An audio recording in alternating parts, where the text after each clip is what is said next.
When you've been beaten by 196 runs and comprehensively been outplayed in batting, bowling and fielding, you need to go back to the drawing board, especially if you're the world's #1 team. By contrast, Mahendra Singh Dhoni offered a series of excuses.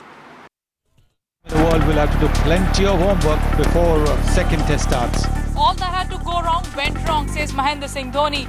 But the big question is, was it below par performance or are we just giving excuses? It became quite tough for us to manage the bowlers, after losing Zahir Khan in the first session of the first day. It was very difficult to maneuver with 3 bowlers, 2 fast bowlers and 1 spinner, and we all knew it won't turn too much for the first 2 or maybe 3 days. And we didn't have too many options, Yes, there was no Zahir Khan, but why did MS Dhoni bring on Ishant Sharma when England was 65 for 5? The right decision. We just needed that one extra bowler, and things could have been different, but it's something that you can't really bank on because injuries does happen. So let's see. We'll exactly see what kind of wicket is provided for the next game, and if we win the toss, if it's needed, we'll bowl first or bat first.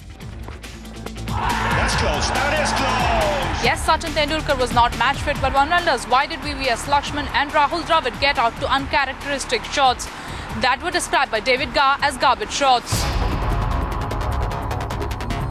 At times you play a shot, you get out, and people often talk about playing a rash shot which was not needed. So at that point of time when you are in the middle, you have your own game plan, and that's when you decide, okay, this is the way I'm going to play, and if the bowler gets me out, fair enough. So it's a very difficult question to answer.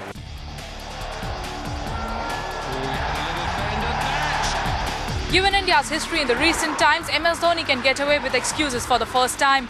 But another repeat at Trent Bridge and million plus will start losing patience.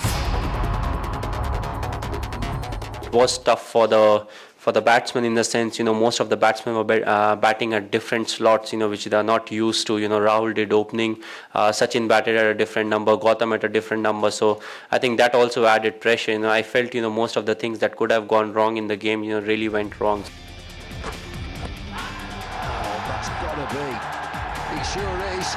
It's the end of the game. England win this first test match at Lord's. Some bizarre excuses coming from the India captain, who clearly is under a bit of pressure because they cannot afford to have a repeat of what happened at Lord's at Trent Bridge. We've got Arun Lal joining us live. Arun, the big news is that Zach is most likely not to sit out of the second test, and Srishant will be brought in as a replacement. Clearly they need to ring a few changes, and selection needs some thought, isn't it? Oh, absolutely, Anand. You cannot go into a test match with only 4 bowlers and one little iffy. Now, we know that Zahir was unfit. That's why he didn't go to the West Indies. And then you come back and immediately you get into test mode. I think that's proving very difficult for the likes of Zahir Khan, who's getting on in age, and he's clearly carrying a few extra pounds as well. So he needs to get into shape, and because India needs him. There has to be a certain professionalism about it, because at the moment he's almost indispensable to this Indian bowling attack. And but now going into the test number 2, if you are, like I know they will have to go in with only 4 bowlers, then certainly Srishant is the choice.